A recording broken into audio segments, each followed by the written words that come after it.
আসসালামু আলাইকুম ওয়া রাহমাতুল্লাহি ওয়া বারাকাতুহু। ইন্নাল হামদুলিল্লাহি ওয়াহদা ওয়াস সালাতু ওয়াসসালামু আলা মান লা নাবিয়্যা বা'দা আম্মা বা'দ। সম্মানিত উপস্থিতি, আমরা আলোচনা করছিলাম যে আমলে মর্যাদা বাড়ে। ১৭ নম্বর পর্বে এসে আমরা আলোচনা করছি আল্লাহ তাআলার জিকির আজকার করলে আল্লাহ তাআলা আমাদের মর্যাদা বাড়িয়ে দিবেন।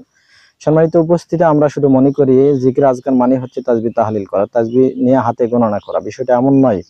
আমি আপনি যেখানে যে অবস্থায় অবস্থান করছি না কেন, সব সময় যদি মহান আল্লাহ তাআলাকে আমাদের অন্তরে স্থান দেই, তাকে ভয় করে পরিচালিত হয়, তাহলে আমরা সর্বদাই জিকিরের মধ্যে আছি আলহামদুলিল্লাহ। তাছাড়া আল্লাহ রাসূল সাল্লাল্লাহু আলাইহি সাল্লাম বলছেন, আপনি মিশকাত হলো 975 নম্বর সংখ্যা হাদিস এসেছে, যদি কোনো ব্যক্তি ফজরের এবং মাগরিবের সালাত আদায় করে মুসাল্লায় বসে থাকে, উঠে পা না নড়িয়ে 10 বার এই দোয়া পড়ে, কি লা ইলাহা ইল্লাল্লাহু ওয়াহদাহু লা শারীকা লাহু লাহুল মুলকু ওয়া লাহুল হামদু বিয়াদিহিল খাইর ইউহয়ি ওয়া ইউমীতু ওয়া হুয়া আলা কুল্লি শাইইন কাদির।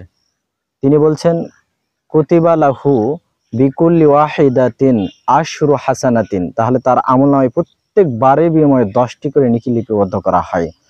ওয়া মুহিয়াত আনহু আশরু সাইয়্যাতিন, এবং তার আমলনামা থেকে প্রত্যেক বারের বিনিময়ে 10টি করে গুনাহ মাফ করে দেওয়া হয়। অরফি আলাহু আশরু দারাজাতিন, তার 10টা মর্তবার স্তর বৃদ্ধি করে দেওয়া হয়। সুবহানাল্লাহ। সম্মানিত উপস্থিতি, এই সংক্ষিপ্ত গুরুত্বপূর্ণ সহজ জিকির মুখস্থ করে মাগরিব এবং ফজরের সালাতের পরে আমরা পাঠ করে এই মর্তবা হাসিল করতে পারি। তাছাড়া একদা আল্লাহ রাসূল সাল্লাল্লাহু আলাইহি ওয়াসাল্লাম সাহাবীদেরকে বললেন, আমি কি তোমাদেরকে এমন একটা আমলের কথা বলে দিব না যাতে তোমাদের মর্যাদা বেশি বৃদ্ধি হয়? সাহাবীগণ বললেন, ইয়া রাসূলুল্লাহ, আপনি বলুন। তিনি বললেন, জিক্রুল্লাহে, তোমরা আল্লাহর জিকির করবে, আল্লাহ তোমাদের মর্যাদা বাড়িয়ে দিবেন। সুবহানাল্লাহ। তাই আসুন, আমাদের মর্যাদা আমরা বাড়াই জিকির আজকারের মাধ্যমে। সর্বদাই আমাদের অন্তরে মহান আল্লাহ তাআলাকে স্থান দেই। আল্লাহ তৌফিক দান করুন, আমিন। ওয়া আখিরু দাওয়ানা আনিল হামদুলিল্লাহি রাব্বিল আলামিন।